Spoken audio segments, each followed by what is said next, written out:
Hello, ഇന്നത്തെ video ഒക്കെ എല്ലാവർക്കും ഇഷ്ടപ്പെട്ടു എന്ന് ഞാൻ കരുതുന്നു. ആക്ച്വലി അതിനുശേഷം ഞാൻ എന്ത് ചെയ്തു, എനിക്കൊരു പാഷനായിട്ട് കൊണ്ടുപോകാൻ വളരെ ആഗ്രഹമുള്ളൊരു കാര്യമായിരുന്നു. കാരണം എപ്പോഴും ക്യാമറയ്ക്ക് പിന്നിൽ നിന്ന് മാത്രമേ ഞാൻ വർക്ക് ചെയ്യുള്ളൂ. എപ്പോഴെങ്കിലും ഒരു ദിവസം ക്യാമറയ്ക്ക് മുന്നിൽ വന്ന് നിങ്ങളോട് സംസാരിക്കണം എന്ന് എനിക്ക് ഭയങ്കര ആഗ്രഹമായിരുന്നു. കാരണം നിങ്ങൾ കേൾക്കുമെന്നുള്ളൊരു പ്രതീക്ഷയായിരുന്നു എനിക്കുണ്ടായിരുന്നത്. അപ്പോൾ ആക്ച്വലി ഞാൻ ഇന്നലെ കുറച്ച് കണ്ടന്റുകളെ കുറിച്ച് ഞാൻ ഡിസ്കസ് ചെയ്യട്ടെന്ന് ചോദിച്ചിട്ടുണ്ടായിരുന്നു. അപ്പം എനിക്ക് തന്നെ ഒരു കൺഫ്യൂസ്ഡ് ആയിപ്പോയി, ഏത് കണ്ടന്റിനെ കുറിച്ച് എങ്ങനെ സംസാരിക്കണം എന്ന് എനിക്കുണ്ട്. അതുകൊണ്ട് ഞാൻ ഇൻസ്റ്റാഗ്രാമിൽ പോൾ ഇട്ടായിരുന്നു. അപ്പോൾ എല്ലാവരും എൻ്റെ അടുത്ത് വോട്ട് ചെയ്തിട്ടുള്ള കൂടുതൽ കാര്യം എന്ന് വെച്ചാൽ കരിയർ ഗ്രോത്തിനെ കുറിച്ച് സംസാരിക്കാൻ വേണ്ടിയാണ്. ഇപ്പോൾ കരിയർ ഗ്രോത്തിനെ കുറിച്ച് സംസാരിക്കാൻ വേണ്ടി ഞാൻ കരിയറിൽ വലിയ എന്താ പറയുക സക്സസ് ആയിട്ടുള്ള ഒരു വ്യക്തിയൊന്നുമല്ല. പക്ഷെ എന്നെ ആ ഒരു ഗ്രോത്തിലേക്ക് എത്താൻ വേണ്ടി സഹായിക്കുന്ന കുറച്ച് 3 ടിപ്പുകളുണ്ട്. ആ 3 ടിപ്പ് ഞാൻ എന്ത് ചെയ്യാം, നിങ്ങളായിട്ട് ജസ്റ്റ് ഒന്ന് ഷെയർ ചെയ്യാം. സോ ഫസ്റ്റ് ടിപ്പ് എന്ന് പറയുന്നത് തന്നെ learn and upskill your self എന്നാണ്.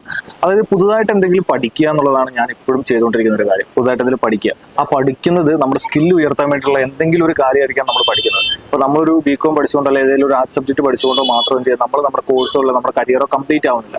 അതിന് കൂടുതൽ എന്ത് ചെയ്യുക, എന്തെങ്കിലും ആഡ് ഓൺ ആയിട്ട് നമ്മൾ പഠിക്കുക, എന്തെങ്കിലും ടെക്നോളജി പരമായിട്ടുള്ള റിലേറ്റഡ് ആയിട്ടുള്ള എന്തെങ്കിലും കോഴ്സ് പഠിക്കുക, ലൈക്ക് ഡിജിറ്റൽ മാർക്കറ്റിംഗ്, മൾട്ടിമീഡിയ, അതുപോലെ തന്നെ മെഡിക്കൽ കോഡിംഗ് പോലുള്ള ടെക്നോളജി പരമായിട്ടുള്ള കോഴ്സുകളിലേക്ക് നമ്മൾ കൂടുതൽ എന്ത് ചെയ്യുക, പഠിക്കാൻ വേണ്ടി ശ്രമിക്കുക. എന്നിട്ട് എന്ത് ചെയ്യുക, നമ്മുടെ സ്കില്ല് നമ്മൾ അതിലൂടെ എന്ത് ചെയ്യുക, ഉയർത്തിയെടുക്കാൻ വേണ്ടി കൊണ്ടുവരിക. സെക്കൻഡ് ടിപ്പ് എന്ന് പറയുന്നത് നെറ്റ്വർക്ക് വൈസ്ലി എന്നാണ്. അതായത് നമ്മൾ നമ്മുടെ പ്രൊഫഷനുമായിട്ട് ബന്ധപ്പെട്ട് നമ്മൾ വളരാൻ ആഗ്രഹിക്കുന്ന മേഖലയായിട്ട് ബന്ധപ്പെട്ടുകൊണ്ട് നമുക്കൊരു കമ്മ്യൂണിറ്റി ഉണ്ടാക്കിയെടുക്കുക എന്നുള്ളതാണ് സെക്കൻഡ് ടിപ്പായിട്ട് ഞാൻ എല്ലാവരോടും പറഞ്ഞു കൊടുക്കാറുള്ളത്. കാരണം എന്ന് വെച്ച് കഴിഞ്ഞാൽ ഞാനാണെങ്കിലും എൻ്റെ ഒരു നെറ്റ്വർക്ക് സർക്കിൾ അല്ലെങ്കിൽ എൻ്റെ കമ്മ്യൂണിറ്റി എന്ന് പറയുന്നത് ഞാനായിരിക്കുന്ന ആ ഒരു പ്രൊഫഷണൽ മേഖലയായിട്ടായിരിക്കുന്ന കമ്മ്യൂണിറ്റി ബിൽഡ് ചെയ്തുകൊണ്ട് അല്ലെങ്കിൽ അതുപോലത്തെ ഒരു നെറ്റ്വർക്ക് ബിൽഡ് ചെയ്തുകൊണ്ടെന്ന് കഴിഞ്ഞാൽ അതുമായി ബന്ധപ്പെട്ടിട്ടുള്ള കൂടുതൽ കാര്യങ്ങൾ എന്ത് ചെയ്യുക, നമുക്ക് അറിയാൻ വേണ്ടിയിട്ട് ഈ ഒരു നെറ്റ്വർക്ക് അല്ലെങ്കിൽ ഒരു കമ്മ്യൂണിറ്റി നമ്മൾ നന്നായിട്ട് സഹായിക്കും. അപ്പോൾ എപ്പോഴും നമ്മൾ എന്ത് ചെയ്യുക, ഞാനിപ്പോൾ ഒരു ഡിജിറ്റൽ മാർക്കറ്റിംഗ് പ്രൊഫഷണൽ ആകുന്ന സമയത്ത് ഞാൻ ഈ ഫീൽഡുമായിട്ട് ബന്ധപ്പെട്ടുള്ള photographers, videographers, content creators, graphic designers, ഇവരുമായിട്ടുള്ള നെറ്റ്വർക്ക് ഞാൻ തന്നെ ഓട്ടോമാറ്റിക്കലി ക്രിയേറ്റ് ചെയ്ത് വെച്ചിട്ടുണ്ട്.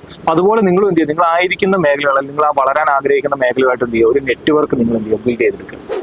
ആൻഡ് തേർഡ് പോയിന്റ്, കൺസിസ്റ്റൻസി വളരെ ഇമ്പോർട്ടൻ്റ് ആയിട്ടുള്ള ഒരു കാര്യമാണ്. കാരണം നമ്മൾ പുതുതായിട്ട് എന്തെങ്കിലും സ്കില്ല് പഠിക്കാൻ വേണ്ടി നമ്മൾ സ്റ്റാർട്ട് ചെയ്താൽ അതുമായിട്ട് മുൻപോട്ട് പോകാൻ വേണ്ടി നമ്മൾ എന്ത് ചെയ്യാം, മാക്സിമം ശ്രമിക്കണം. അത് ശ്രമിച്ചു കഴിഞ്ഞാൽ മാത്രമേ എന്ത് ചെയ്യാം, നമുക്ക് കരിയറിൽ വലിയൊരു ഗ്രോത്ത് നമുക്ക് ഉണ്ടാവുള്ളൂ. ഇപ്പം ഒരു പുതിയ സ്കില്ല് പഠിക്കാൻ സ്റ്റാർട്ട് ചെയ്തോ അല്ലെങ്കിൽ നെറ്റ്വർക്ക് ബിൽഡ് ചെയ്യാൻ നമ്മൾ സ്റ്റാർട്ട് ചെയ്തത് ഒരു ദിവസം കൊണ്ടോ അല്ലെങ്കിൽ 2 ദിവസം കൊണ്ടോ നമ്മൾ നിർത്തി കഴിഞ്ഞാൽ അതിനൊരു മെച്ചം ഉണ്ടാവില്ല. അപ്പോൾ അത് തുടർന്ന് കൊണ്ടുപോയി കഴിഞ്ഞാൽ മാത്രം എന്ത് ചെയ്യാം, നമ്മുടെ കരിയറിലേക്ക് ആ ഗ്രോത്തിലേക്കുള്ള ജേർണിയിലും എന്ത് ചെയ്യാം, നമ്മൾ വളരെയധികം എന്ത് ചെയ്യാം, നമുക്കത് ഹെൽപ്ഫുൾ ആവുള്ളൂ.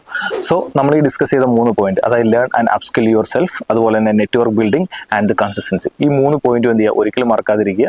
എന്നിട്ട് എന്ത് ചെയ്യുക, കരിയർ ഗ്രോത്തിലേക്കുള്ള നിങ്ങളുടെ ജേർണിയോടൊപ്പം ഞാനും ഉണ്ടാവും. Okay, this is me, Martin speaks.